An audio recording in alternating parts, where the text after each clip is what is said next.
যিনি আমাদের সর্বোত্তম নিয়ামত ঈমান দান করেছেন। দুনিয়ার প্রতি আল্লাহ তাআলা যে ব্যক্তিকে ঈমান দিয়েছেন, ভাষায় প্রকাশ করা যাবে না তাকে কত বড় উপকার করেছেন। ঈমান দিয়েছেন মানে সব দিয়ে দিয়েছেন। কামিয়াবি বলতে যা যা বোঝায়, সেটা যদি কোনো ব্যক্তি আল্লাহ তাআলা ঈমান দিয়ে থাকে, তাহলে কামিয়াবির সমস্ত উপকরণ তাকে দিয়ে দিয়েছে। দুনিয়াতে কামিয়াব বলতে একটা ব্যক্তি চোখে যেগুলো মনোরঞ্জক জিনিস সেগুলো দেখে, তার প্রতি ইকিন আসে, সেগুলো পাওয়াকে কামিয়াব মনে করে। একটা ভালো বাড়ি হলো, সুন্দর একটা গাড়ি হলো, সুশ্রী একটা নারী হলো, পোশাক পরিচ্ছদ বিলাস ব্যাসন যা কিছু বিলাসিতার জিনিস, এগুলো যদি হাসিল করে নেওয়া হয় তাহলে লোক সেটা কামিয়াব ভাবে। কিন্তু যেটা ক্ষণস্থায়ী, যার কোনো অস্তিত্ব নেই, সেই জিনিসের উপরে মনকে লাগিয়ে পুরোপুরি আনন্দ উপভোগ করা একটা ব্যক্তির ইচ্ছাও করে যে সারা জীবনের জন্য আনন্দ উপভোগ করবো। যৌবন শেষ হয়ে যাওয়ার পরে বার্ধক্য যখন আসবে বা একটা সময় মৃত্যু তাকে নিয়ে চলে যাবে, তাহলে একটা জিনিস একটা ব্যক্তি এই সমস্ত উপকরণ থাকার পরেও পরিপূর্ণভাবে স্বাদ পেতে সম্ভব পারবে না। স্বাদ সে নিতেই পারবে। আল্লাহ সুবহানাহু ওয়া তাআলা যদি কোনো ব্যক্তিকে ঈমান দেন, তাহলে ঈমানের ভিত্তিতে যা কিছু ওয়াদা করেছেন, ঈমানকে যদি কেউ যদি ভাসিয়ে বানিয়ে নিয়ে যায়, তাহলে আল্লাহ সুবহানাহু ওয়া তাআলা যে ওয়াদা করেছেন যে ঈমানের ভিত্তিতে কি কি দেবে, সেই জিনিসগুলো যে ব্যক্তি পাবে সে কিন্তু চিরকালের জন্য পাবে। তার মানে ঈমান যদি কাউকে আল্লাহ সুবহানাহু ওয়া তাআলা দিয়ে থাকে, কামিয়াবির যাবতীয় চাবিকাঠি তাকে দিয়ে দিয়েছে। এবং করণীয় হলো যে কিসের ভিত্তিতে, ঈমানের ভিত্তিতে যখন আমি সমস্ত সফলতা কামিয়াবি পাবো, তাহলে আমার ভাবা উচিত যে ঈমানকে নিয়ে যাওয়ার উপরে কিন্তু পুরস্কার নির্ভর করছে। ঈমানকে হেফাজত করে নিয়ে যাওয়া, যদি কোনো ব্যক্তি ঈমানকে হেফাজত করে নিয়ে যেতে সক্ষম না হয়, তাহলে যাবতীয় ওয়াদা আল্লাহর তরফ থেকে পূর্ণ হবে ঠিক। মানে আল্লাহর তরফ থেকে ঈমান নিয়ে যাওয়ার জন্য যে ওয়াদা ছিল, ওয়াদাকৃত জিনিস ওই ব্যক্তি পাবে। যে শর্তের উপরে ঈমানকে বানিয়ে বানিয়ে নিয়ে যাওয়া হতো, সেই দায়িত্ব যদি কেউ পালন করে থাকে, তার ক্ষেত্রে প্রযোজ্য হবে। আমাকে আল্লাহ সুবহানাহু ওয়া তাআলা ঈমান দিয়েছেন, আমি আল্লাহর একত্ববাদকে, নবীর রিসালাতকে স্বীকার করে নিয়েছি। লা ইলাহা ইল্লাল্লাহ মুহাম্মাদুর রাসূলুল্লাহ সাল্লাল্লাহু আলাইহি ওয়াসাল্লাম। তো এই কথা মেনে নেওয়ার উপরে আমার যে গুরু দায়িত্ব এসে গেছে আমার উপরে, সেই ব্যাপার যদি অর্থন না হয়ে থাকে, তাহলে কলেমার তাকাজা কি, কলেমা কি চায় সেটাই পূরণ করতে সক্ষম হব না। আর যখন পূরণ করতে সক্ষম না হব, তাহলে ঈমানকে হেফাজত করতেও সক্ষম হব না। আর আল্লাহ সুবহানাহু ওয়া তাআলা যাবতীয় পুরস্কার ওয়াদা করেছেন ঈমানকে হেফাজত করে নিয়ে যাওয়ার পর। এবং ঈমানকে যদি হেফাজত করতে সক্ষম না হয়, তাহলে আমার থেকে সমস্ত কিছু পাওয়ার পরেও হাতছাড়া হয়ে যাবে। এখন ভাবার বিষয় হবে যে ঈমানকে হেফাজত করে নিয়ে যাওয়ার জন্য আমার করণীয় কি, কি করণীয়? এখানে দুটো চ্যাপ্টার রয়েছে, একটা হলো ইবাদতুল জিন্দেগি আর একটা হলো দাওয়াতুল জিন্দেগি। লা ইলাহা ইল্লাল্লাহ মুহাম্মাদুর রাসূলুল্লাহ। দুটো গুরুত্বপূর্ণ দায়িত্ব পূরণ করার উপরে কিন্তু সমস্ত কিছু নির্ভর করছে। ঈমান হলো ইবাদত আর দাওয়াত উপরে জমা করার না। শুধু ইবাদত করি, দাওয়াত দিই না, শুধু দাওয়াত দিই, ইবাদত করি না। যেখানে একটা সাইড যদি অফ হয়ে থাকে, তাহলে ঈমানের মধ্যে পরিপূর্ণতা আসবে না। অথচ আল্লাহ সুবহানাহু ওয়া তাআলা ডাকিয়েছেন পরিপূর্ণ দিনের মধ্যে এসো। তাহলে পরিপূর্ণতা কোথায় লুকিয়ে আছে আমরা বুঝতে হবে। পরিপূর্ণতা কোথায়? পরিপূর্ণতা একমাত্র ইবাদত দাওয়াত জমা করার মধ্যে কিন্তু সম্ভব। আর এই কারণে সবচেয়ে প্রথম আমি আমার রবকে যদি চিনে থাকি, আমার রবকে,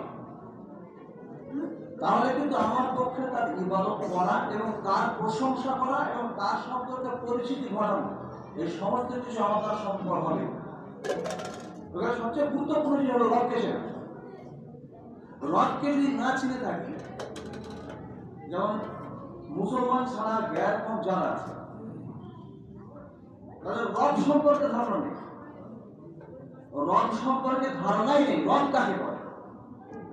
আল্লাহ সুবহানাহু ওয়া তাআলা বান্দার মধ্যে রব সম্পর্কে ধারণা দেওয়ার জন্যই কিন্তু আজকে একটা আয়াত আমাদের সামনে প্রায় আসে মুরুদের মুখ থেকে শুনি, ওলামাদের মুখ থেকে শুনি যে কোরআন শরীফে এসেছে আল্লাহ সুবহানাহু ওয়া তাআলা সমস্ত পূজককে সৃষ্টি করে আর তাদেরকে একত্র করে জিজ্ঞাসা করেছেন, আল্লাহ তুমি রব্বিকুম, আমি কি তোমাদের রব নই? তো সবাই সমস্যায় এক বাক্যে মেনে নিয়েছে, বলু বাবা, তাহলে আপনি আমাদের রব। কথা হলো যে আল্লাহ সুবহানাহু ওয়া তাআলা এখানে রূহ জগতে রবের পরিচিতি কেন পারলেন? তিনি অন্য কিছু জিজ্ঞাসা করতে পারতেন যে আমি কি তোমাদের সৃষ্টিকর্তা নই, আমি কি তোমাদের মাবুদ নই? রব শব্দের মধ্যে কত কি আছে। আর লক্ষণীয় হলো যে স্বীকারোক্তি দেওয়ার পরে যারা যারা দুনিয়াতে এসেছি তারা একটা নির্দিষ্ট সময় অতিবাহিত করার পরে, কেউ 60, 70, 80, 100 নির্দিষ্ট বয়স অতিবাহিত করার পরে পরকালে পাড়ি দেব। তো পরকালে পাড়ি দেওয়ার পরে আমরা শুনে আসছি যে কবরে প্রথম প্রশ্ন হবে মার রব, তোমার রব। ওখানে রবের পরিচিতি ঘটিয়ে দিয়েছেন আল্লাহ সুবহানাহু ওয়া তাআলা, আর আমরা স্বীকার করে নিয়েছি। তাহলে আল্লাহ সুবহানাহু ওয়া তাআলা তার রুবুবিয়তের কথা বলে দিয়েছেন, আর আমি সেটা স্বীকার করে নিয়েছি। তার ভিত্তিতে মৃত্যুর পরে প্রথম দফায় প্রশ্ন যেটা হবে মার রব, তোমার রব কে? তার মানে ওই রবের সঙ্গে রবের সম্পর্ক কতটুকু? যদি রবকে চেনা যায়, ওখানে স্বীকারোক্তি দিয়ে এসেছি, মাঝখানে একটা গ্যাপ আছে, দুনিয়ার জীবন, মৃত্যু হয়ে গেল, সেখানে আমাকে জিজ্ঞাসা করা তোমার রব কে? তার মানে এর দ্বারা একটাই জিনিস বোঝা যায় যে সারা জীবন আমার জন্য জরুরি হলো রবকে চিনে জেনে মেনে যাওয়া, আর চেনানো জানানো মানানোর কাজ করা। যদি চিনে জেনে মেনে যেতে পারি তাহলে একটা অধ্যায় হবে। চেনানো জানানো মানানোর কাজ করা যদি যায় তাহলে সম্পূর্ণ হবে। চেনা জানা মানার মধ্যে ইবাদত আর জিন্দেগি লুকিয়ে রয়েছে, আর চেনানো জানানো মানানোর মধ্যে দাওয়াত আর জিন্দেগি লুকিয়ে রয়েছে। যদি কেউ এই দুটো জিনিস এখতিয়ার করে থাকে তাহলে তার পক্ষে সম্ভবপর যে রবের স্বীকারোক্তি দিয়ে এসছে সেই রব সম্পর্কে নিজে তার মধ্যে পুরোপুরি নিজেকে সঁপে দিয়েছে এবং তার পরিচিতি ঘটানো। এটা দ্বিতীয় অধ্যায়। কারণ আল্লাহ সুবহানাহু ওয়া তাআলার মাহাত্ম্য হলো তিনি অলক্ষ্যে থাকবেন, তাকে কেউ জীবনে দেখেনি, দেখবে না, অথচ তার পরিচিতি ঘটানো। আর পরিচিতি ঘটানোর জন্যই কিন্তু নবীদের আগমন। একটা কথা যে এক আল্লাহকে মেনে না তোমরা কামিয়াব হয়ে যাবে। আল্লাহ ছাড়া কোনো মাবুদ নেই, সব ঘুরে ফিরে একই কথা। আল্লাহ ছাড়া কোনো মাবুদ নেই মানে আল্লাহ ছাড়া কোনো উপাস্য নেই, উপাসনা করার যোগ্য আর কেউ নেই। আর এক আল্লাহকে মেনে তোমরা কামিয়াব হয়ে যাবে, মানে আল্লাহর সঙ্গে পরিচিতি ঘটা, এটা খুব বৃহৎ ব্যাপার। আর এই একটা কথার জন্য আল্লাহ সুবহানাহু ওয়া তাআলা আমাদের আগে যত নবী পাঠিয়েছেন সমস্ত নবীর একই কাজ ছিল। তার মানে এখানে বোঝা উচিত যে এই কথাটার মূল্য কত। যে জামানায় যিনি নবী হন সেই জামানায় তিনি সর্বোত্তম ব্যক্তি হন, চারিত্রিক দিক দিয়ে ন্যায় পরায়ণতা, দূরদর্শিতা, সত্যবাদিতা, আমানতদারি, যে কোনো লাইনে বলি যে জামানায় যিনি নবী সেই জামানায় তিনি সর্বোত্তম ব্যক্তি। এরকম সর্বোত্তম ব্যক্তি দিয়ে তাহলে যে জামানায় যত নবীকে পাঠানো হয়েছে সব কটা নবী তারা উত্তম মানুষ ছিলেন। তো সমস্ত নবী বা সমস্ত উত্তম মানুষের দিয়ে একটা কথাই শুধু প্রচার করেছে যে এক আল্লাহকে মেনে কামিয়াব হয়ে যাবে, এক আল্লাহকে মেনে কামিয়াব হয়ে যাবে। তার মানে বুঝতে হবে যে এই কথাটার মূল্য কত। আল্লাহ ছাড়া কোনো মাবুদ নেই বা এক আল্লাহকে মেনে গেলে কামিয়াব হবো, এই যে কথাটা, এই কথাটার গুরুত্ব যদি একটা ব্যক্তি বুঝতে পারে, আল্লাহ সুবহানাহু ওয়া তাআলা এই কথাটা বোঝানোর জন্য তিনি সৃষ্টিকর্তা, আমরা ক্ষণস্থায়ী অস্থায়ী, আমাদের কোনো অস্তিত্বই নেই, আমরা নাপাক জিনিস শুরু আবার মরে যাব, পচে যাব, তাহলে আমাদের অস্তিত্ব খুব মানে স্বল্প সময়ের জন্য এবং আমাদের দিমাগও খুব সংকীর্ণ। আমরা নিজের স্বার্থ সেবা সত্যি কিছু বুঝি না। এত কিছুর মধ্যে মানে নিকৃষ্ট দিক দিয়ে দেখতে গেলে আমরা মানে ভাষায় প্রকাশ করা যাবে না কত নিকৃষ্ট আমরা। তো তাদেরকে এক আল্লাহ সম্পর্কে বলার জন্য সবচেয়ে উত্তম জামানার সবচেয়ে উত্তম মানুষদেরকে দিয়ে আল্লাহ সুবহানাহু ওয়া তাআলা পাঠালেন। আর প্রত্যেকে একই কথা বলতে এলে তার মানে এর দ্বারা এই বোঝায় যে যারা এই কথা বলতে আসছে তাদের কাছে এই বলার গুরুত্ব খুব, আর খুব করে খেয়াল করা উচিত এই বলাটা হচ্ছে দাওয়াত, বলাটা দাওয়াত। তার মানে নবীরা দাওয়াত দিয়েছেন, এটা আল্লাহ পাকের কাছে খুব পছন্দনীয়, তার জন্য যে কোনো অবস্থা তাদের উপর এসছে তারা মেনে নিয়েছে, কোনো বাদ বিবাদ প্রতিবাদ প্রতিশোধ কিছু করেনি। তাহলে এটা বোঝা উচিত যে এই দাওয়াত দেওয়ার ক্ষেত্রে মানে একটা ব্যক্তির ব্যক্তিত্ব, তার জীবন, তার পেশা, তার সংসার ইত্যাদির কোনো মূল্যই রাখে না এর কাছে, শুধু আল্লাহর রূপকথা প্রচারের ক্ষেত্রে। এই নবীদের দ্বারা শুধু যা কিছু ঘটনা হয়েছে এটা যদি আমি শুধু লক্ষ্য করে থাকি তাহলে আমাদের করণীয় কি এটা পরিষ্কার বুঝে এসে যাবে।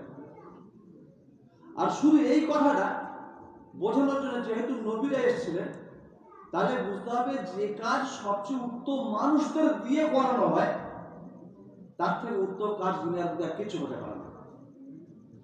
কারণ যে কাজ যত সুন্দর মানুষ, উত্তম চরিত্রবান, মানে জামানো সর্বশ্রেষ্ঠ মানুষ তাদের দিয়ে করানো হয়, তাহলে বুঝতে হবে নিশ্চয়ই তার থেকে উত্তম কাজ আর হতেই পারে না। এমন কথা হলে যে রবের প্রচার প্রসার বুলন্দির জন্য, রবের হুকুম আর তার মাহাত্ম্য প্রচারের জন্য একটা তার সম্পর্কে পরিচিতি বাড়ানো, আর দ্বিতীয় হলো তার হুকুমের সঙ্গে পরিচিতি বাড়ানো, যুক্ত করা। সেই উদ্দেশ্যে যেহেতু নবীদের আগমন, তার মানে আল্লাহ পাকের কাছে এই দুটো জিনিস সবচেয়ে গুরুত্বপূর্ণ জিনিস। তিনি অলক্ষ্যে থাকবে, তাকে দেখেন অথচ তার পরিচিতি বাড়ানো, কি আশ্চর্য। আর তার প্রতি ইয়াকিন নিয়ে এসে, এত ইয়াকিন যদি সহি হয়ে যায় তাহলে কিন্তু একটা লোক বলতে পারবে, একটা লোক কর্ম করে সকালবেলা জেলে, এই বড় পুকুর আছে, এই শীতকাল, আর ভোরের বেলা কি অন্ধকার, ঠান্ডা পানি, লেপ থেকে উঠতে ইচ্ছাই করছে না, অথচ যে জালটা নেই তাকে যখন ডাকা হলো সে উঠলো, জামা কাপড় খুলে দিল, লেপ ছেড়ে জামা কাপড় খুলে দিল, দিয়ে লুঙ্গি কাঁচা মেরে আর ওই ঠান্ডা পানি নেমে জাল টানতে শুরু করেছে। তার মানে বাধা দেওয়ার সমস্ত উপকরণ থাকা সত্ত্বেও তাকে বাধা দিতে পারলো না, কষ্টকে কষ্ট মনেই করলো না। হলো কেন? কেন হলো?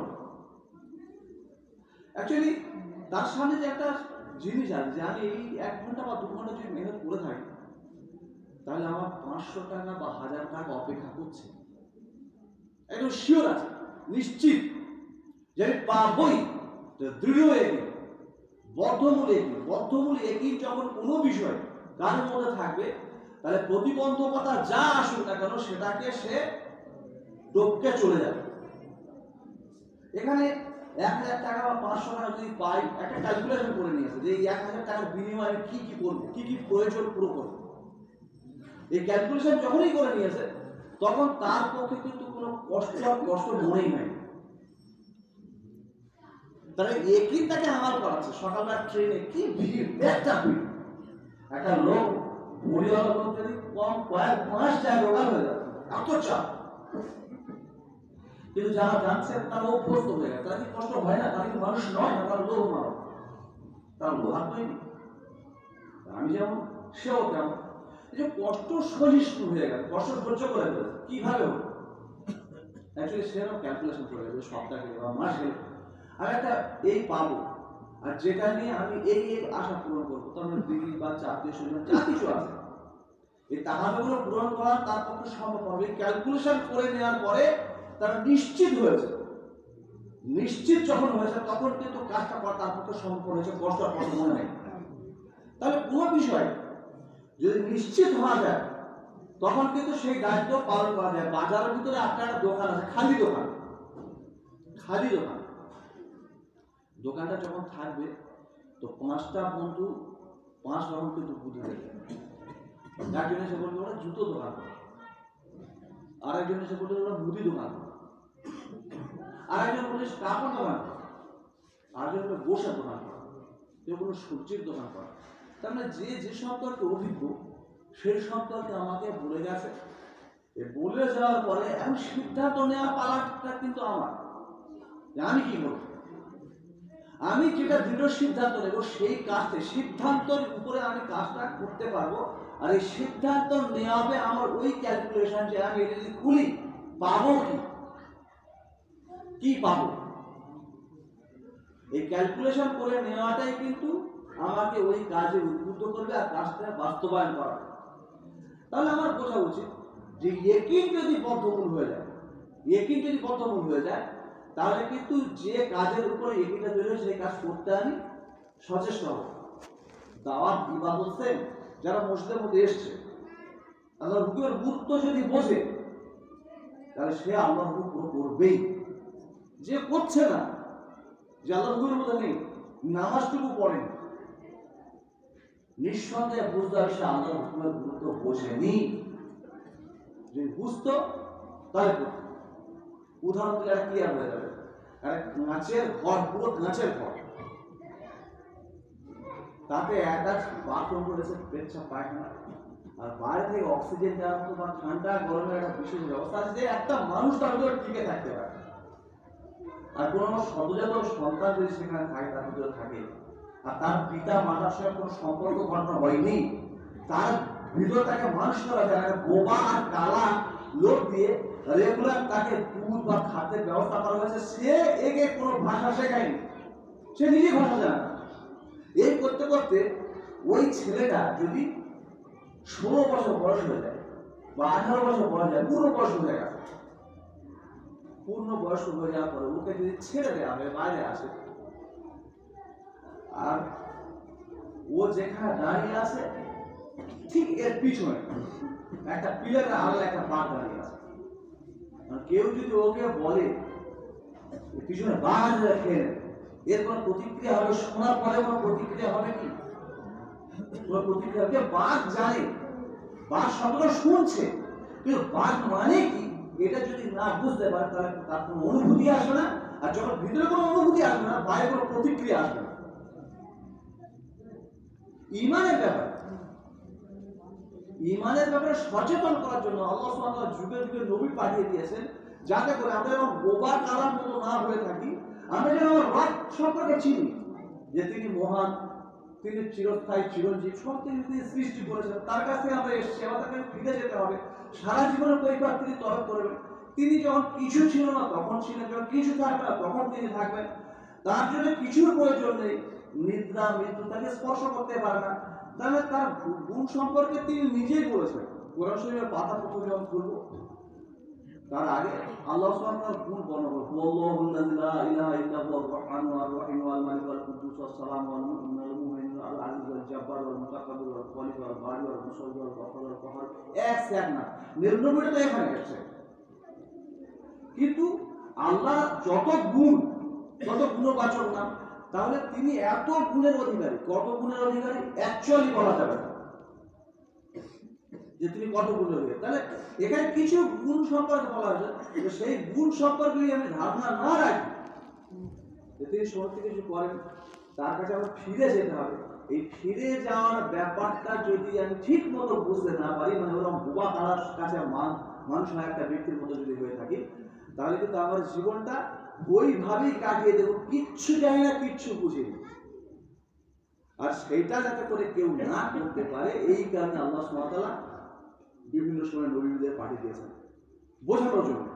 একটা জিনিস বোঝানোর জন্য এত হাই ক্লাস মানুষ, যারা যে জামানার সবচেয়ে উত্তম মানুষ, তারা নবী হয়েছিলেন, তাদের মতো 1 লক্ষ, 1.25 লক্ষ বা 1.25 লক্ষ মানে যত নবী হোক না কেন, তাদেরকে আল্লাহ সুবহানাহু ওয়া তাআলা পাঠিয়েছিলেন একটা কথা বোঝানোর জন্য। তার মানে বুঝতে হবে যে এ মানুষ তো অ্যাকচুয়ালি অবুঝ, আর তাদেরকে বোঝানোর জন্য সবচেয়ে উত্তম মানুষদেরকে দিয়ে আল্লাহ সুবহানাহু ওয়া তাআলা যে কথাটা বলে পাঠিয়েছেন, সেই কথাটা নিঃসন্দেহে সবচেয়ে দামি কথা। আর যারা বলতে এসছে তাদের কাছে ওইটা গুরুত্বপূর্ণ দায়িত্ব। তাহলে বুঝতে হবে আমাদের ক্ষেত্রে এরকম ওই কথার প্রতি পূর্ণ ইকিন রাখা, আর এইটা প্রচার প্রসারের জন্য যেমন নবীরা করেছেন, এই প্রচার প্রসারের দায়িত্ব, এই দায়িত্ব পূরণ করা হচ্ছে সবচেয়ে গুরুত্বপূর্ণ কাজ। যদি এই জিনিসটা না বুঝি, তাহলে কিন্তু নবীদের জীবনীগুলো আমার সামনে থাকলেও আমি কিচ্ছু করতে পারবো না, বুঝতে পারবো না।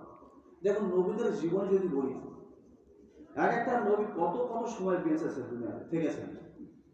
আমরা কেতাবে পড়ছি বা শুনছি নূহ আলাইহিস সালাম 950 বছর তবলিগ করেছেন, দাওয়াত কাজ করেছেন। তো তার হায়াত কত ছিল? তাহলে 950 বছর, আমি শুধু দাওয়াতের চ্যাপ্টারটা বলি, 950 বছর যদি একটা ব্যক্তি বেঁচে থাকে আর তার জীবনীটা লেখা হয়, তার একজনের জীবনী লেখা হয়, 950 বছরের একটা ব্যক্তির জীবনী কত মোটা হবে, কত মোটা হয়ে যাবে লেখা। তো কোরআন শরীফের মধ্যে 34, 35, 36, 37 যেমন নবীর নাম এসেছে, সবার যদি জীবনী লেখা হতো তাহলে কোরআন শরীফটাই কত বড় হয়ে যেত। আল্লাহ সুবহানাহু ওয়া তাআলা একটা নবীর জীবনী বলেননি, বরঞ্চ তার রুবুবিয়তের প্রচার করতে গিয়ে কোনো একটা জিনিস বলেছেন, বলতে গিয়ে সেই প্রসঙ্গে কোনো নবীর নাম এসেছেন, তিনি কি করেছেন একটু টাচ করে গেছেন। এর দ্বারা এই বোঝায় যে আল্লাহ পাকের কাছে নবীদের একজন সম্ভ্রান্ত ব্যক্তি, একজন হচ্ছে সবচেয়ে উত্তম ব্যক্তি, এমন ব্যক্তিরও সারা জীবনের ব্যাপারটা আল্লাহ পাকের কাছে কর্তব্য নয়, তার একটা বিশেষ বিশেষ মুহূর্ত যেটা দাওয়াতের সঙ্গে সম্পর্কিত, সেইটা আল্লাহ পাকের কাছে উত্তম হয়ে দেখা দিয়েছে। সেই কারণে আল্লাহ সুবহানাহু সেই প্রসঙ্গগুলো তুলে ধরেছেন। তার মানে আল্লাহ পাকের কাছেও একটা নবীর দাওয়াতের সময়টুকু বা দাওয়াতের সঙ্গে সম্পর্কিত যে কোনো বিষয় আল্লাহ পাকের কাছে সবচেয়ে পছন্দনীয়, সেখানে তিনি উল্লেখ করেছেন। এখন যখন এই ব্যাপারটা উল্লেখ করেছেন তাহলে বুঝতে হবে আমাদের কাছে এগুলো উল্লেখ করেছেন কেন। আমরা যেহেতু শেষ নবীর উম্মত, আমাদের পরে কোন নবী আর আগমন করবেন, তাহলে আমাদের এটা শিক্ষা দেওয়ার উদ্দেশ্য হচ্ছে যেন আমরা বুঝি যে দুনিয়াতে একটা ব্যক্তির কাছে যা যা কাজ থাকুক না কেন, নিঃসন্দেহে এই কাজগুলো সম্পর্কে বারবার বলেছেন। আর নবীরা সবচেয়ে উত্তম মানুষ, তাদের এই বিশেষ অংশটুকু বারবার তুলে ধরেছেন। তার মানে আল্লাহ পাক কি চাইছেন? আল্লাহ পাক আমাদের কাছ থেকে এই চান যে আমরাও যেন যে যা টাইপের লোক হই না, আমরা উত্তম হই, চাই মধ্যম হই, উৎকৃষ্ট হই, চাই অন্য কিছু হই, যে যাই হই না কেন, আমাদের কাছে নিঃসন্দেহে আল্লাহ রুবিয়তের প্রচারের কাজটা এর থেকে উত্তম জিনিস কিছু হতে পারে না। আর যদি আমি সবচেয়ে উত্তম মানুষ হইও, তবুও সারা জীবন যা করেছি তার থেকে আমার যদি দাওয়াতের অংশ কিছু থাকে, সেটা আল্লাহর কাছে সবচেয়ে বেশি গ্রহণযোগ্যতা রাখবে। হ্যাঁ, আর এই উদ্দেশ্যে আল্লাহ সুবহানাহু ওয়া তাআলা এই গল্পকে শেষ করেন। একটা উদাহরণ দিলে ক্লিয়ার হয়ে যাবে। একটা উদাহরণ দিলে দেখুন, আদম আলাইহিস সালাম দুনিয়াতে এসেছেন, তিনি আমাদের আদি পিতা। আদি পিতা আসার পরে তারপরে সৃষ্টির রহস্য যা সমস্ত কিছু আমরা সবাই জানি, ইতিহাস বয়ান করা বা কথা বলার উদ্দেশ্য নয়, বরঞ্চ আমাদের কিছু শিক্ষণীয় ব্যাপার যে আদম আলাইহিস সালামের পরে যখন অনেক নবী এলো, জাতি তৈরি হলো, মানুষ তৈরি হলো, এমন সময় একটা নবী এলেন হযরত নূহ আলাইহিস সালাম। ভালো নবী, সৎ, ন্যায়পরায়ণ, নিষ্ঠাবান। তো তিনি তার কওমদের দাওয়াত দিচ্ছেন, আল্লাহ নবীদের প্রচার করছেন। মুনতাকা হাদিসে এসে তালিম করে মুখস্থ হয়ে গেছে আমাদের, ওই প্রসঙ্গে বলা না, বড় চোখ থেকে কিছু শিক্ষণীয় ব্যাপার যে তিনি আল্লাহ পাক তার সম্পর্কে যা বলেছেন মোটামুটি কথাই রকম, যে তিনি প্রকাশ্যে দাওয়াত দিয়েছেন, গোপনে দাওয়াত দিয়েছেন। যেভাবে তার রাতের অন্ধকারে দিনের আলোতে যেভাবে দাওয়াত দেওয়া যায়, তো তাকে লোক কি করেছে, তাকে তিনি যখন আসবেন চাদর জড়িয়ে নিয়েছেন, তার কথা শুনবেন না, নিজের আঙুলে কানে ঢুকিয়ে দিয়েছেন যাতে তার শব্দ আমার কানে না আসে। একটা হলো নবীর কথা না শোনা, এটা একটা জিনিস। আর দ্বিতীয় হচ্ছে নবীর কথাকে বন্ধ করে দেওয়া। বন্ধ করার জন্য 3 প্রকার রাগ, একটা হলো শারীরিক, একটা মানসিক, একটা অর্থনৈতিক, 3 প্রকার রাগ। তাহলে নবীদের কি করেছে? নূহ আলাইহিস সালামকেও তাকে মেরেছেন, রক্তাক্ত করে দিয়েছে, কম করে দেওয়ার পরে কি হয়েছে যে তিনি যেখানে আছেন তার বাইরে পাথরের স্তূপ, আর জিবরাইল আলাইহিস সালাম এসেছেন, এসে সরাসরি সরিয়ে দিয়ে তার গায়ে হাত বুলোলেন, আবার সুস্থ হয়ে গেলেন। এটা আল্লাহ পাকের কুদরত, যে কেউ কিছু করে না, আল্লাহ পাক করেন। একটা ব্যক্তি সুস্থ কিভাবে হয়ে যায়? হাতগুলো জিবরাইল আলাইহিস সালাম হাতগুলোর মাধ্যমে, মানে এখানে আল্লাহ পাকের কুদরত কাজ করছে। কিন্তু কথা যেটা বলার সেটা হলো যে আল্লাহ সুবহানাহু ওয়া তাআলা নূহ আলাইহিস সালামকে এইরকম একটা অবস্থাতে পাঠালেন। তাহলে এইরকম একটা অবস্থায় পাঠানোর পরে নূহ আলাইহিস সালামের কওমের দ্বারা নূহ আলাইহিস সালাম নিজে আঘাতপ্রাপ্ত হলেন, রক্তাক্ত হলেন, সমস্ত কিছু হলেন। এখন নূহ আলাইহিস সালাম আল্লাহর সঙ্গে যখন পারমিশন চেয়েছেন বা দোয়া করেছেন, যা করুন কওমের জন্য আল্লাহর তরফ থেকে কি আসছে যে আপনি একটা নৌকো তৈরি করুন বা একটা জাহাজ তৈরি করুন। তো উনি আল্লাহ পাকের হুকুম মানে জাহাজ তৈরি করা শুরু করে, নৌকো তৈরি করা শুরু করেছে, তৈরি করছে। উদ্দেশ্য কি?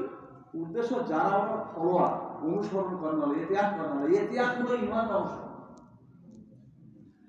তাদেরকে নিয়ে ওই নৌকোতে চড়বেন, আল্লাহ সুবহানাহু ওয়া তাআলা মহাপ্লাবন দেবেন, এই প্লাবন সবাইকে শেষ করে দেবেন। এটা আল্লাহ পাকের ফয়সালা, নবীও জানতে পেরেছেন। তাহলে আল্লাহ পাক ফয়সালা নিয়েছেন, আর নবী সেই ফয়সালার উপরে কোনো কিছু বলেননি, বরঞ্চ যা করতে বলেছেন তাই করেছেন। তারপরে যা হওয়ার তাই হয়েছে।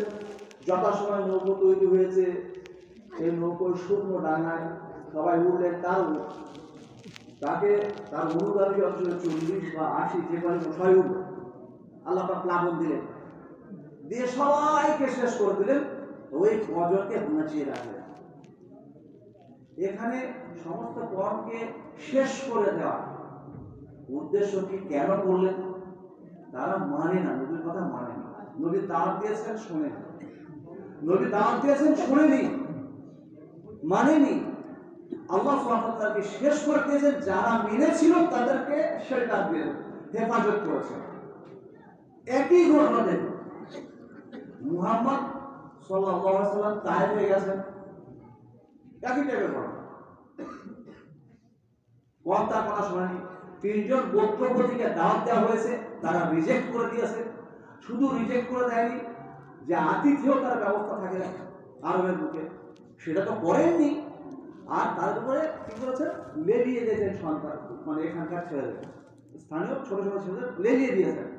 আর তারা হাততালি মেরে পাথর নিয়ে মারতে মারতে, নবী যেন গ্রামে একটা পাগল আসে তাকে তাড়িয়ে দেয়, মারতে মারতে নবীকে সেরকম হয়ে পড়েছে। কি অবস্থা! কয়েক কিলোমিটার তিনি হেঁটে চলে গেছেন, রক্তাক্ত হয়ে গেছেন। এখানে কয়েকটা জিনিস খুব লক্ষণীয়, খুব লক্ষণীয়। আল্লাহ সুবহানাহু ওয়া তাআলা ওখানে নূহ আলাইহিস সালামের কওমকে শেষ করবেন বলে জিবরাইলকে পাঠিয়ে দিয়ে কি ব্যবস্থাপনা করতে বলেছেন? যে আপনি একটা নৌকো তৈরি করুন। নৌকো তৈরি করতে বলেছে কেন? যে ওই নৌকায় আপনারা খবর আছে, অনুসরণ করেন, ওরা তারা ওখানে উঠবে, বাকি সবাইকে শেষ করে দেবো, এটা আল্লাহ পাক সিদ্ধান্ত। আর নবীকে জানিয়ে দিয়েছেন, নবীও সিদ্ধান্তের উপরে মেনে নিলেন। অথচ একই টাইপের, যে ইস্যুকে কেন্দ্র করে, যেটাকে কেন্দ্র করে এই ঘটনাগুলো ঘটেছে, একই ইস্যু এখানে মুহাম্মদ সাল্লাল্লাহু আলাইহি ওয়াসাল্লামের ক্ষেত্রে, যে কওম তাকে মেরেছে, রক্তাক্ত করে কয়েক কিলোমিটার পর্যন্ত নিয়ে গেছে, রক্তাক্ত হয়ে গেছে। আর তাকে আল্লাহ সুবহানাহু ওয়া তাআলা কি করেছেন? সমস্ত কিছু দেখার পরে জিবরাইল আলাইহিস সালাম ওখানে এসেছেন, এখানে এসেছেন। আর এসে কি অফার দিচ্ছে? যে তায়েফবাসীর এই ধৃষ্টতামূলক আচরণ আল্লাহ সুবহানাহু ওয়া তাআলা দেখেছেন, আর সেখানে আমাকে আপনারা যে এই জন্য পাঠিয়েছেন যে পাহাড়ের দায়িত্বে নিয়োজিত যে ফেরেশতা তাদেরকে আমার সাথে দেওয়া হয়েছে, আপনি যদি বলেন, তাহলে আপনি অনুমতি দেন, তাহলে পাহাড়ের ওই ফেরেশতা পরে পাহাড়ে সালাম করে আর বলছে যে আপনি যদি বলেন, তাহলে তায়েফের উভয় পার্শ্বের দুটো পাহাড় নিয়ে আমি মধ্যবর্তী এরা যারা আছে এদেরকে পিষে মেরে ফেলে দেব, বা আপনি আপনার মন পছন্দ অন্য কোনো আযাবের কথা, শাস্তির কথা বলতে পারেন। তার দুটো জিনিস লক্ষণীয়। নবী কি করেছেন? নবী তো এ পারমিশন দেননি, বরঞ্চ আশা কি করেছেন? যে হতে পারে আজকে এরা গ্রহণ করেনি আমার দিন, কালকে একটা সময় আসবে যে এদের সন্তান বা তাদের সন্তান তারা আমার এই দিনকে গ্রহণ করবে। তাহলে এই দিনকে গ্রহণ করা একটা আশা, এই আশার জন্যে তাহলে তারা জাহান্নাম থেকে বাঁচবে। হতে পারে এদের ব্যবস্থা কি হবে, কিন্তু এরা যদি শেষ হয়ে যায়, এদের জেনারেশন পুরো শেষ হয়ে যাবে, সুতরাং এদেরকে যদি বাঁচিয়ে রাখা হয়, তাহলে ওই জেনারেশন আসছে যারা আমার এই দিনকে গ্রহণ করবে, যারা জান্নাতের হবে, জান্নাতমুখী হবে, তাহলে তারা ইবাদত করনেওয়ালা হবে। এবং এইটা বাই জেনারেশন এই কথাটা পৌঁছানো, এটা তো দাওয়াত। তাহলে দাওয়াত আর ইবাদত দুটো একসঙ্গে নিয়ে চলনেওয়ালা তৈরি হয়ে যাবে। যদি আজকে এটাকে শেষ করতে হয়, তাহলে ওদের আসার সুযোগ নেই, ওই দরজা বন্ধ করতে হবে। সেখানে নবী কি করেছে, পারমিশন দেননি। এখানে বোঝা উচিত যে আল্লাহ সুবহানাহু ওয়া তাআলা নিজেও কিন্তু এই কওমকে শেষ করতে চায়। নবী তো চাননি, আল্লাহ পাক নিজেও চাননি। কিরকম? আল্লাহ পাক যদি চাইতেন, আল্লাহ সুবহানাহু ওয়া তাআলা যে জামানায় বা যাকে যে কোনো ফেরেশতাকে যা হুকুম দেন, প্রত্যেকটা ফেরেশতা সঙ্গে সঙ্গে সেই হুকুম পুরোপুরি পুরো করে। তাদের ক্ষমতা নেই যে আল্লাহ সুবহানাহু ওয়া তাআলা যা বলবে তার বিরুদ্ধাচারণ করবেন বা অন্যথা করবেন, এমন কখনোই হবে না। আল্লাহ সুবহানাহু ওয়া তাআলা ওখানে নবীকে বলে দিয়েছেন যে আপনি কাশতি তৈরি করুন, আপনি নৌকো তৈরি করুন। তাহলে নৌকো তৈরি করবে এটা বলে দিয়েছেন, এবং তার জন্য কওমকে শেষ করবে আল্লাহর ফয়সালা। কিন্তু এখানে নবীকে বলছেন যে আপনি যদি বলেন তাহলে মারব। তার মানে কি? আল্লাহ সুবহানাহু ওয়া তাআলা ফেরেশতাকে ডাক বলে, যাও তার পাশে ধরে পিষে মেরে দাও, হয়ে যাবে কেস। আল্লাহ পাক চান, আল্লাহ পাক বলেন, নবীকে বলে দিয়েছেন। আর নবীকে বলে দিয়েছেন মানে, আর নবী আল্লাহর গুণে গুণান্বিত,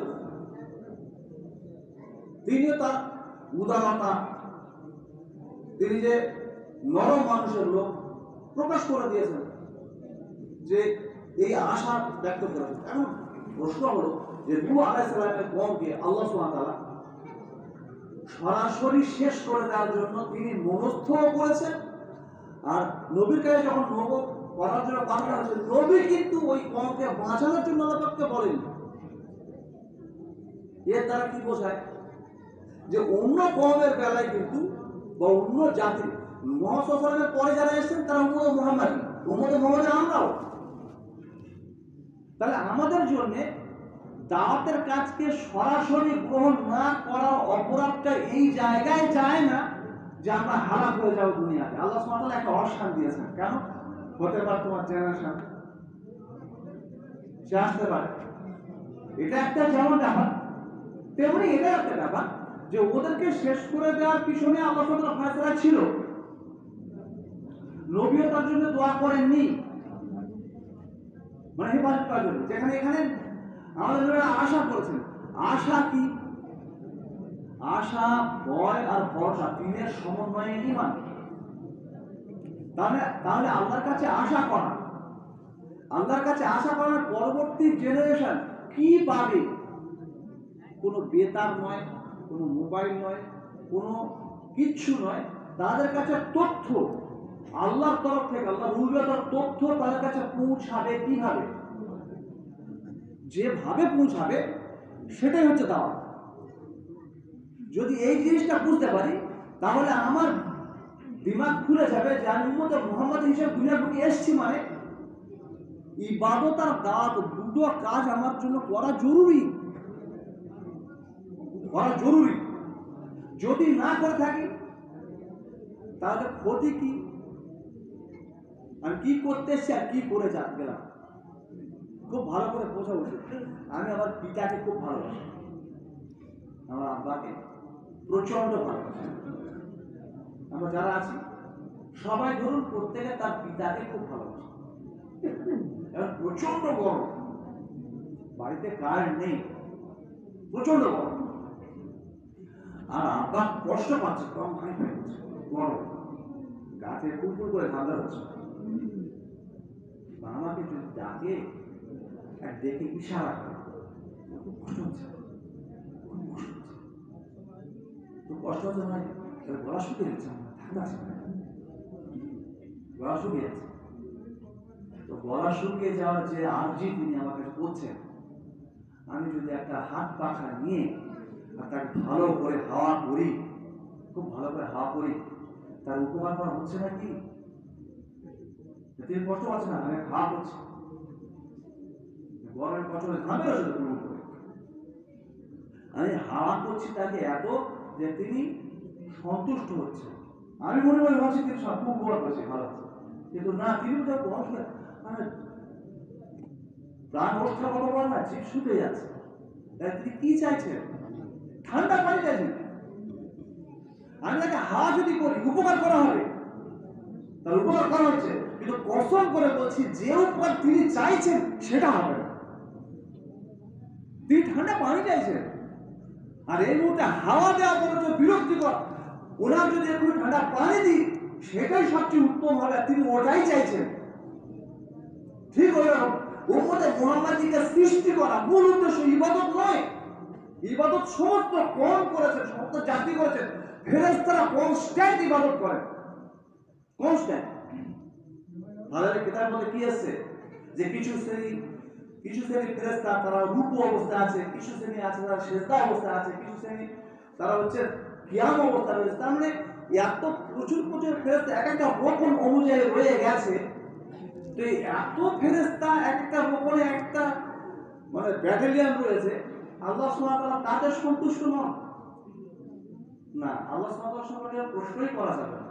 বরঞ্চ ফাদারের কিতাবের নিচে লেখা আছে যে এত ফেরেশতা এত টাইপের যা ইবাদত করছে যে উম্মতে মুহাম্মাদী দূর আকাশ নামাজ পড়ে এই সমস্ত ফেরেশতা একটাই উত্তম হবে। সুবহানাল্লাহ।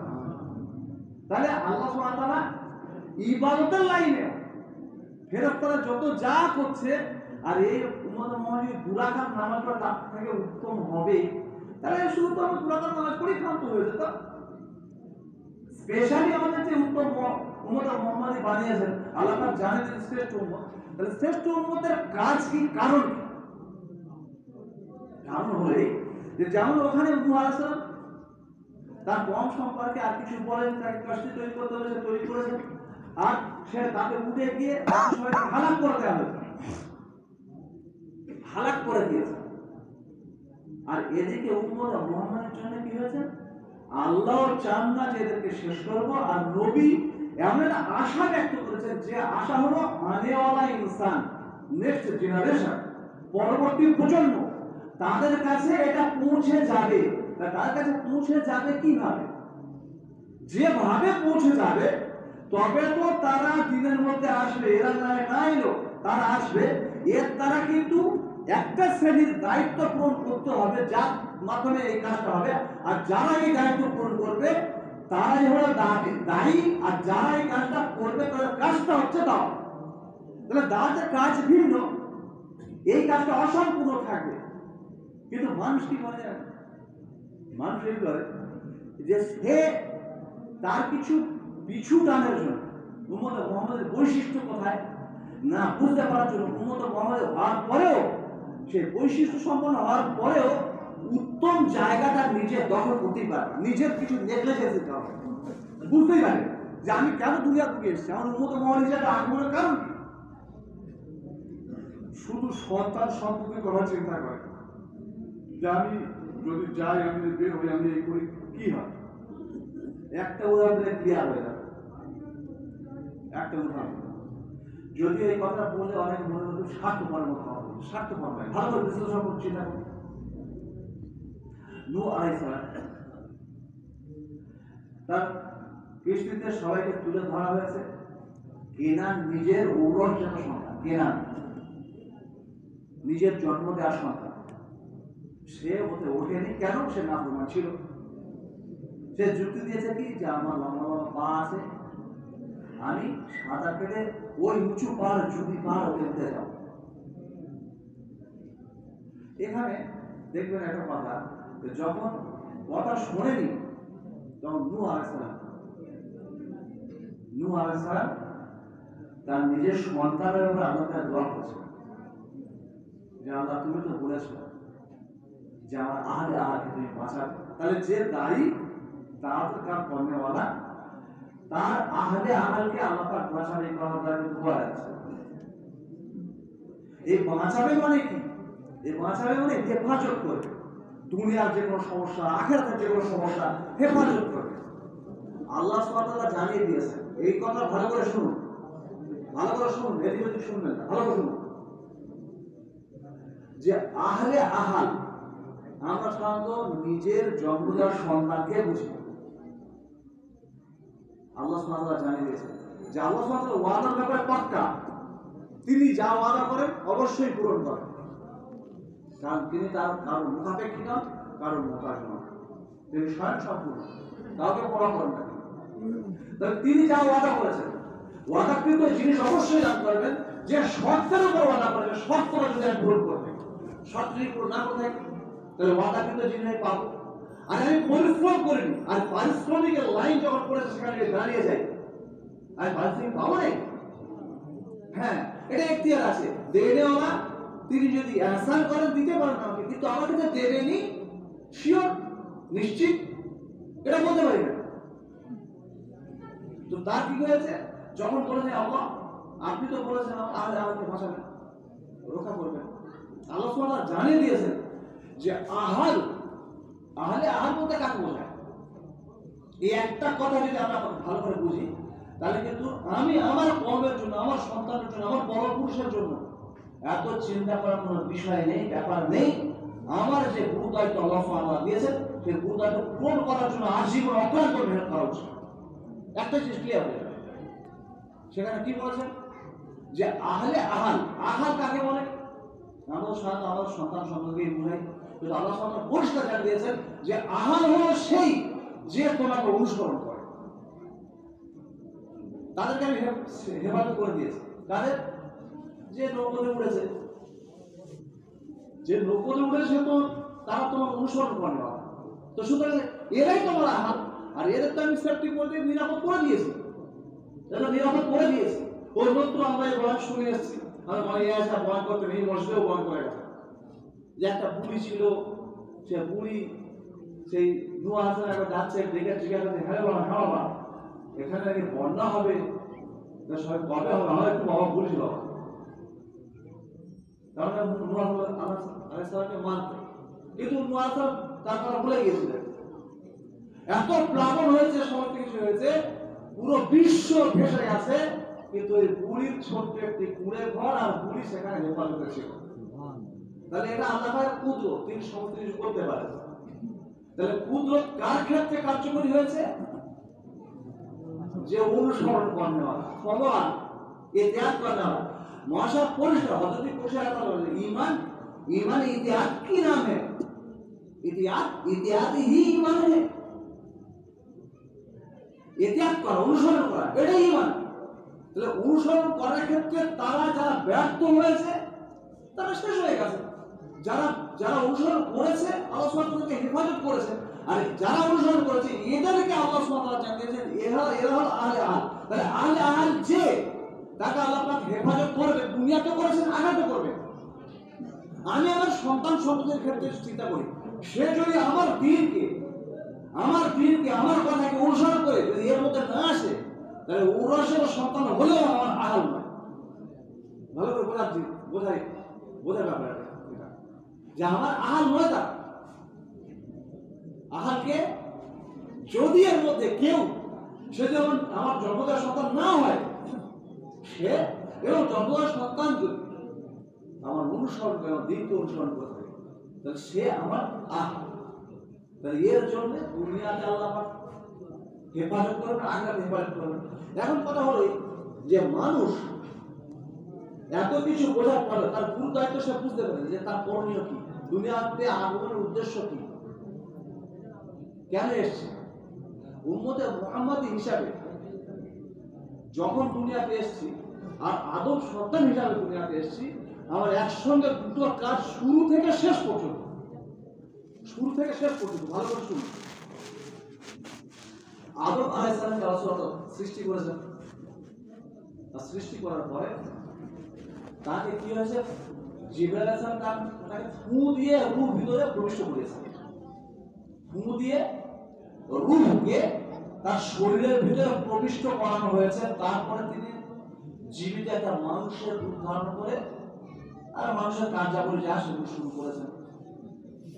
কিন্তু যখন তার মধ্যে রূপ প্রবিষ্ট করা হয়, ফু দিয়ে প্রবিষ্ট করার পরে সঙ্গে সঙ্গে উপস্থিত যারা ছিল, কারা ছিল, ফেরেশতারা ছিল, সবার সামনে একটা বডি, মনুষ্য জাতির সৃষ্টি, প্রথম মানব, প্রথম নবী, আর মাটির তৈরি, সৃষ্টির লগ্ন একদম ফার্স্ট একটা মানুষ তৈরি হচ্ছে। তো সে কি শুরু করবে? যখন তার মধ্যে রূহ দেওয়া হয়েছে, রূহ দেওয়ার পরে হাসি দিয়েছে, হাসি দিয়ে সমস্যা বলতে হবে আলহামদুলিল্লাহ। মোতাবালির একটা কথা আছে যে আলহামদুলিল্লাহ শব্দের থেকে উত্তম প্রশংসাসূচক শব্দ আর কিছু নেই। আল্লাহর প্রশংসাসূচক শব্দ আলহামদুলিল্লাহ থেকে আর কিচ্ছু নেই, আর সেটাই বলেছেন। এখানে প্রশ্ন হলো যে সমস্ত ফেরেশতারা ছিল আর আল্লাহ সুবহানাহু ওয়া তাআলা সৃষ্টি করছেন, সমস্ত কুদরত ফেরেশতা কোন দিকে যায়নি। ফেরেশতার ক্ষমতা নেই যে একটা রূহকে তৈরি করা আর সেটা একটা মাটির বডির ভিতরে ঢুকিয়ে দেওয়া। এটা একটা নিজাম, একটা সৃষ্টি কৌশল, পদ্ধতি, সিস্টেম, কিন্তু করছেন আল্লাহ। যখনই তার মধ্যে রূহ প্রবিষ্ট হলো, সঙ্গে সঙ্গে হেচ্ছ বলে আলহামদুলিল্লাহ বলে, এই আলহামদুলিল্লাহ যদি আদম আলাইহিস সালাম মনে মনে বলতেন তাহলে আল্লাহ পাক শুনতে পেতেন না? পেতেন না, পেতেন। কারণ আল্লাহ মতো অন্তর্জামিত, তিনি গোপন প্রকাশ্য সমস্ত কিছু জানেন। তো তিনি মনে মনে আলহামদুলিল্লাহ বলতেন।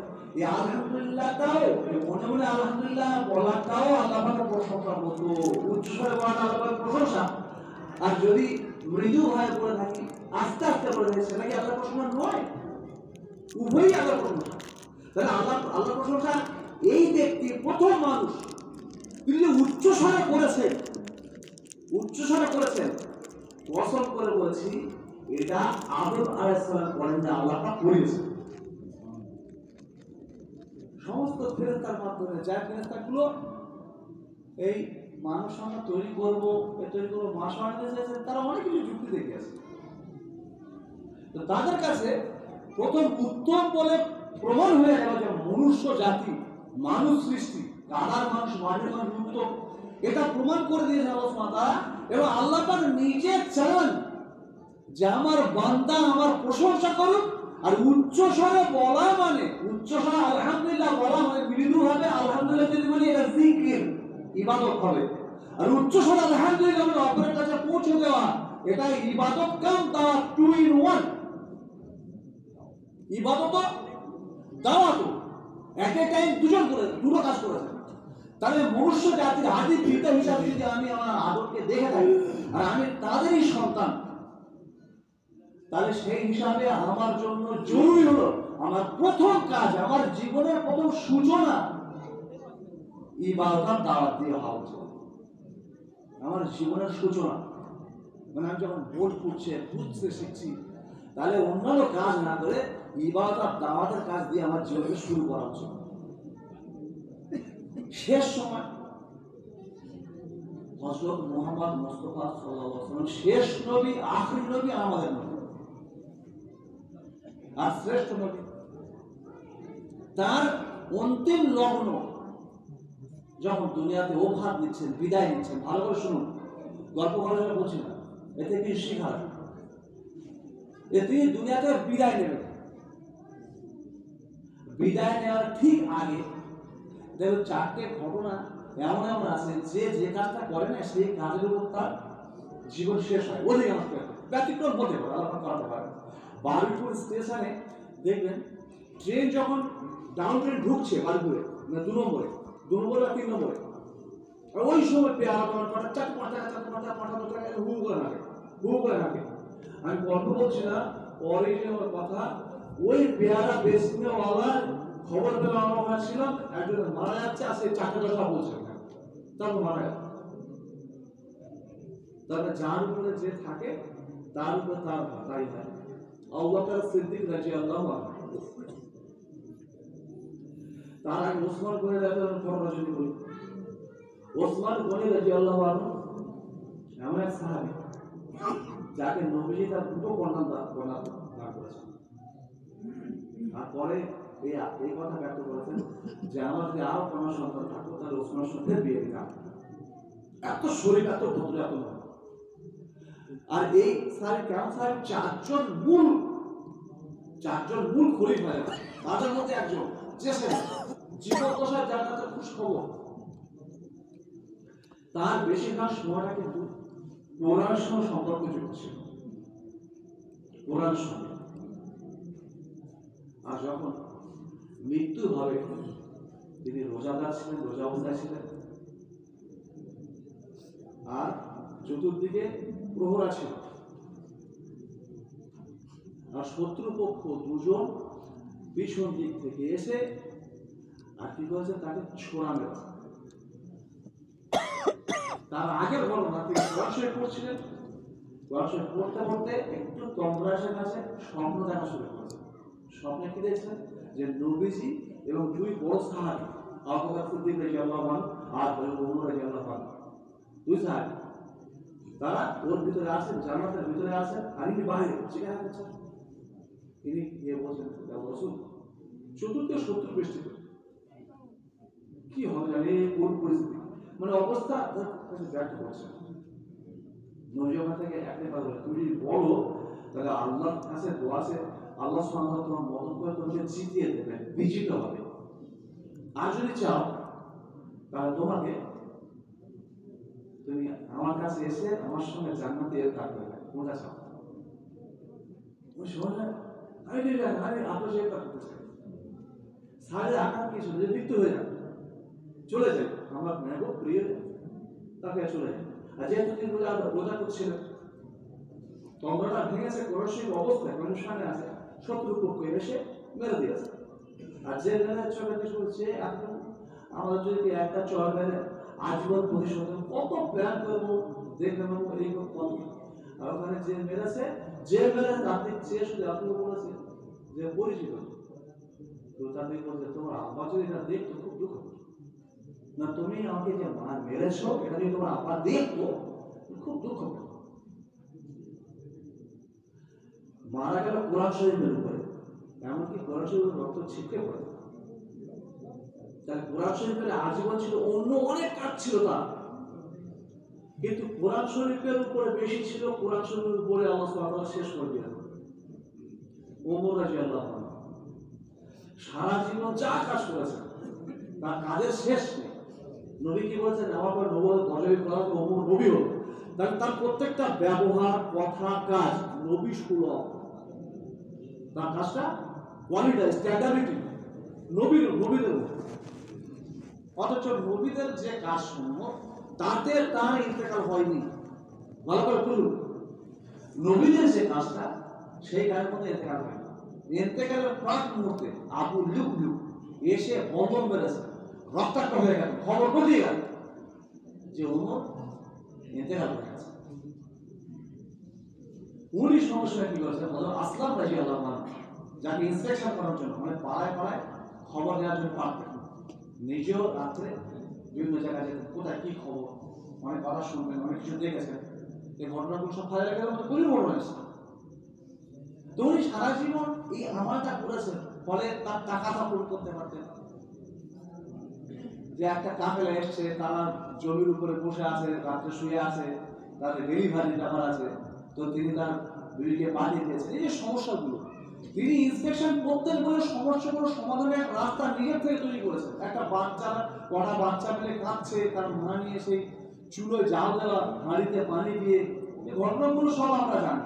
এগুলো যে সমস্যা, এই সমস্যাগুলো সমাধানের জন্য তিনি ইন্সপেকশন করতেন, তাৎক্ষণিকভাবে তিনি কিন্তু ব্যবস্থাপনা করে দিতেন। তাহলে বড় বড় কাজ। এর পাশাপাশি তার এমন কিছু কাজ আছে যে কাজগুলো মানে বলা যাবে না, হাই ক্লাস কাজ, আমারগুলো। কিন্তু মৃত্যুর আগে, তার মৃত্যুটা হচ্ছে কিরকম, আবু বের হয়ে গেছে, খবর উঠে গেছে যে ওমর ইন্তেকাল করে গেছে। আসলাম রাদিয়াল্লাহু আনহু এর সঙ্গে সঙ্গে পাঠিয়ে পুরো খবর না এলাকায় যে আমার মৃত্যুর খবরের লোকরা, জনগণরা খুশি না দুঃখিত। সবাই কাছে খবর নিয়ে এসে বলছে, আমি পুরো জনগণ আপনার বিয়োগ ব্যথায় এত কাঁদছে যে কান্না বন্ধ হয়ে গেছে। তো আমার সঙ্গে সঙ্গে আল্লাহকে শুনে আমি নিশ্চয়ই ভালো কাজ করেছি, তবে লোক আমাদের কাঁদছে, তাহলে এখন মরতে আর কোনো অসুবিধা নেই, মানে কতদিন এর মতো কাঁদছে। মৃত্যুর আগে সারা জীবন ইন্সপেকশন ওয়ালা কাজ করেছেন, আমার করেছেন, মৃত্যুর আগে ইন্সপেকশন ওয়ালা কাজ করে চলে যাচ্ছে। তারপরে কিছু পরে ইন্তেকাল করেছেন, ওই সময় ইন্তেকাল করেনি। আবু বকর সিদ্দিক রাদিয়াল্লাহু আনহু তার যা যা আমল, তার মধ্যে সবচেয়ে উঁচু ধাপে যাবে তার দান। তার যা যা আমল, তার নামাজ, তার রোজা, তার মেহমানদারি, আতিথেয়তা, তার নম্রতা, ভদ্রতা, লোকের সঙ্গে ব্যবহার, লেনদেন, যা কিছু আছে সবকে ছাপিয়ে যাবে তার দান মৃত্যুর সময়। এই কারণে যে সমস্ত আমল তার অন্যান্য গুলো ছিল সেগুলো করতে করতে ইন্তেকাল করেন। তিনি কি করেছেন, যখন ইন্তেকাল করবেন তার ঠিক আগে খাজানজিকে বলে আছে নসিহত করেন কি, যে আমার খাইবারের কাছে একটা জমি আছে, সেই জমিটা আমি বাইতুল মালে দান করে আছি। কেন বলছে, এতদিন আমি কমের খেদমত করেছি, আমি খলিফা ছিলাম, বাদশা ছিলাম, তার যে মাইনে নিয়েছি, সেই মাইনেটা তাহলে আমি খেলাফত করেছি, তার বিনিময়ে আমি নিয়ে নিয়েছি দুনিয়া, তাহলে জনগণকে আমি কি করলাম? তাহলে জনগণকে আমি ফ্রি কোন সার্ভিস দিইনি, যার বিনিময়ে আমি আল্লাহর তরফ থেকে দেব। শুধু আমি যে মাইনেগুলো নিয়েছি তার টোটাল যা হয়, খাইবারের জমি মাত্র 2 বছর রাজত্ব করেছিলেন, তাহলে খাইবারের জমিটা যদি আমি দিয়ে দিই, তাহলে এর দাম যা হবে, তাহলে আমি 2 বছর ধরে যা মাইনে নিয়েছি তাতে কাজই হয়ে যাবে। সেবা আমি যেটা দিয়েছি সেটা পুরো সলিড থাকবে, আল্লাহর কাছে বিনিময়ে পেয়ে রাখতে হবে। তাহলে শেষ সময় চিরকাল দানের উপরে নাম্বার 1 গেছে। তো এখানেও লাস্ট সময় দান করতে করতে চলে গেলেন। রইল প্রসঙ্গ মুহাম্মদ সাল্লাল্লাহু আলাইহি ওয়াসাল্লাম, তার ইবাদতটা দেখি। হাজারে কিতাবের মধ্যে ইবাদত তিনি যা করেছেন রিয়াদের মধ্যে এসে যে আয়েশা সিদ্দিকা রাদিয়াল্লাহু আনহা শীতের সময় লেপের মধ্যে জড়িয়ে শুয়ে আছেন, আর উনি বলছেন, আয়েশা আমাকে ছাড়ো, আমি আল্লাহর ইবাদত করব। প্রচন্ড শীত, যারা মরুভূমি এলাকায় তারা জানে দিনের বেলায় যেরকম বালি উত্তপ্ত, রাত্রেবেলা ওই রকম ঠান্ডা। আর নবীর যে কটা বিবি ছিলেন তার মধ্যে একমাত্র কুমারী, বাকিরা হয় বিধবা, না তো বিগত যৌবনা, কিছু নেই, কিন্তু আকর্ষণের মতো একমাত্র আমার মা আয়েশা সিদ্দিকা রাদিয়াল্লাহু আনহা। অন্য কোনো সেন্স যেমন নানি, আর আমি অন্য কোনো সেন্সে বলতে চাইছি না, আমাদের মা, কিন্তু তিনি একমাত্র কুমারী নেই। ফলে এতগুলো বিবির কাছে একটা কুমারী বিবির আকর্ষণ সবচেয়ে বেশি হওয়া উচিত। তিনি তাকে আষ্টে পৃষ্ঠে জড়িয়ে ধরেছে, প্রচন্ড শীত আমার কম্বলের ভিতরে, লেপের ভিতরে, আমার মরুভূমির মতো এলাকা। আবার রাত্রে আমাকে ছাড়ো, আমি আপনার ইবাদত করব। তিনি ছেড়ে দিয়েছেন, সারা রাত ইবাদত করছেন, কাঁদছেন, ইবাদত করে কাঁদছেন। বললেন আল্লাহ সুবহানাহু ওয়া তাআলার রহমে ইনি জেগা করছেন, যে বলছেন আপনি তো আগে কিছু সমস্যা মা, তাহলে আপনি এত কষ্ট কেন করেন? উনি কি বলছেন, যে আজ আপনি শোকর কোথাও বন্ধ হোক না, আল্লাহ আমার যে মাফ করেছেন, এহসান করেছেন, দয়া করেছেন, এর বিনিময়ে আমি শুকরিয়া দেবো বলবো না। শুকরিয়া করতে কি সারা রাত হোল নাই। আর এইরকম একটা সিচুয়েশন, তার থেকে নিজেকে টোটাল তুলে নিয়ে আসে আল্লাহর জন্য পুরো উৎসর্গ করা, চাকরিখানি বলা না, এটা একটা দিক গেল। একটা সময় প্রাকৃতিক দুর্যোগ দেখা দিয়েছে, হাজার কেন মধ্যে এসছে, আমরা সবাই পড়েছেন, আমি এটা বর্ণনা করতে যাচ্ছি, অন্য কিছু বলার দরকার, যে প্রচন্ড একটা অবস্থা, প্রাকৃতিক দুর্যোগ। আর সেই সময় কি আছে, সাহাবারা, জোয়ান সাহাবারা, যুবক সাহাবারা ফিরে আসছেন, যে এই সময় নবীজি কি করেন দেখবেন। তো এক সাহাবীর ঘটনা আছে, সাহাবীরা এত মজবুত যে আমরা মানে সাহাবীরা যে ঘোড়া ছুটে গিয়েছিলেন, যে ঘোড়া পায়ের তলায় যে ধুলো পড়েছিল, সে ধুলো কোনার মতো আমরা হতে পারবো না, এত মজবুত যে কোনো দিক দিয়ে। তার সঙ্গে কোনোভাবে আমরা কম্পিটিশন করতেই পারবো না, আর সামনাসামনি মুখোমুখি পাল্লাকে প্যারালাল ভাবে এগিয়ে যাবো, এও সম্ভব না। এইরকম ব্যক্তি নবীর সঙ্গে নামাজ দাঁড়িয়েছেন। নবী কি বলেছেন? প্রথম রাকাতে সূরা ফাতিহা পড়েছেন, তারপরে কি পড়েছেন? সূরা বাকারা পড়েছেন, আল ইমরান পড়েছেন, মায়েদা পড়েছেন। সাই বলছেন যে আমার এক রাকাত এর নামাজ পড়েছেন, এত লম্বা রাকাত, এই কারণে ওরা পা খুলে যেত, ফেটে রক্ত বের হতো। রুকুতে গেছেন, রুকুতে গিয়ে রুকু তসবিহ পড়েছেন, আনুষঙ্গিক আরো কিছু পড়েছেন যেটা আমি বুঝতে পারলাম না। এরকম এক রাকাত পড়েছেন, এক রাকাতে সোয়া 5 বার পড়েছেন। দ্বিতীয় রাকাত যখন লম্বা শুরু করে, সাহাবী এত বলিষ্ঠ, এত কর্মঠ, এত শক্তিশালী সাহাবী কি করেছে, দ্বিতীয় রাকাতে আর পড়তে পারবে না বলে নামাজ ছেড়ে চলে গেছে। আছে না রেওয়াজে? সাহাবীর মতো ব্যক্তি নবীর সঙ্গে নামাজ পড়তে পারছে না, এর দ্বারা আল্লাহ সুবহানাহু ওয়া তাআলা এই দেখিয়েছেন যে এই টাইপের নামাজ একমাত্র আমার নবী পড়তে পারে, তাকে একবার ক্ষমতা নেই। আল্লাহ সুবহানাহু ওয়া তাআলা এই কথা কাকে দিয়েছেন? একমাত্র জনাবে মুহাম্মদ মুস্তাফা সাল্লাল্লাহু আলাইহি ওয়াসাল্লাম তাকে দিয়েছেন। আর তিনি, তার মানে যদি ইবাদত লাইনে ধরা হয়, মুহাম্মদ সাল্লাল্লাহু আলাইহি ওয়াসাল্লামের থেকে উত্তম ইবাদত করতে ওয়ালা আর কাউকে পাবো কি? কেউ নেই। সারি পর্যন্ত যে নামাজ পড়েছেন, মন হ্যাকিং কতবার হয়েছে, আর আমার একটা কি হয় সে আর বলে লাগবে, কিন্তু টপ ক্লাস ইবাদত করতে হয়। আশ্চর্যজনক ব্যাপার হলো যে নবীজি কিন্তু ইবাদত করতে করতে ইতিহাস করেন। আমি প্রথম যে প্রসঙ্গটি শুরু করেছিলাম সেটা হলে যে কাজ করে সেই কাজের উপর তার ম্যাক্সিমাম জীবন অতিবাহিত করে শেষ হয়ে যায়। তো এই তিনটে সাহাবী যে ঘটনা বলা হলো, এই তিনটে সাহাবী তাদের জীবন দশায় যা যা করেছেন তার মধ্যে যে কাজকে সবচেয়ে প্রাধান্য দিয়েছেন তার উপরে কেউ তার ইন্তেকাল করেছে।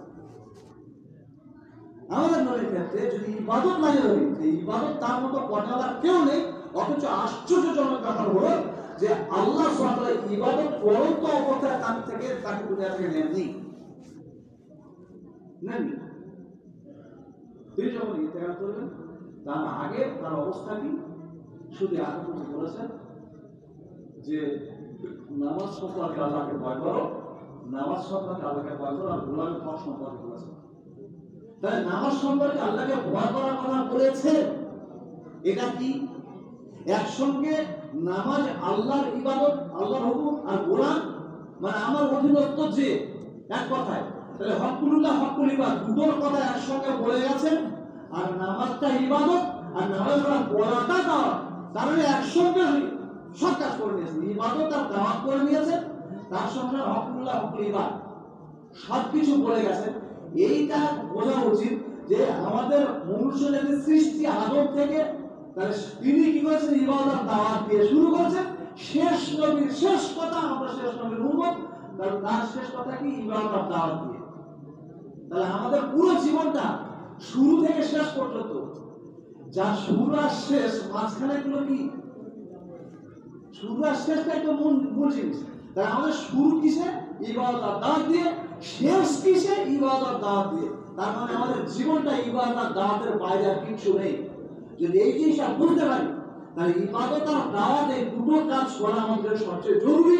বাকি আনুষঙ্গিক, বাকি কাজগুলো করনা হয় করনা বাস। এই জিনিসটা যদি বুঝতে পারি, তাহলে ইবাদত আর দাওয়াতের ক্ষেত্রে আমরা কোনো ব্যাপারে কিছু হবই না। তো ইবাদতের জন্য যখন আমার হাই আমার সালাহ হাই আল্লাহ বলছে, এটা আমি বুঝলাম, আমি এলাম। মহাশয় আফসোস করে বলেছেন যে দাওয়াত এই মুখের বৈশিষ্ট্য, এটা বোঝে না, না করাতে এটা অপরাধ, এই অপরাধ বোধ করবে, সেই কারণে এটাকে পূরণ করতে হবে, এটা বোঝে না। আর এর জন্য যদি কোনো ডাকা হয় তখন যুক্তি দেখায়, এই যুক্তি তো কখনো শোভনীয় হবে না।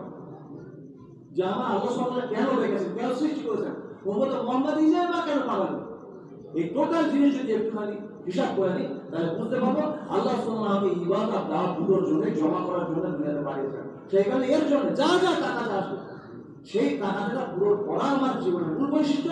আমার জীবনের টাকাটা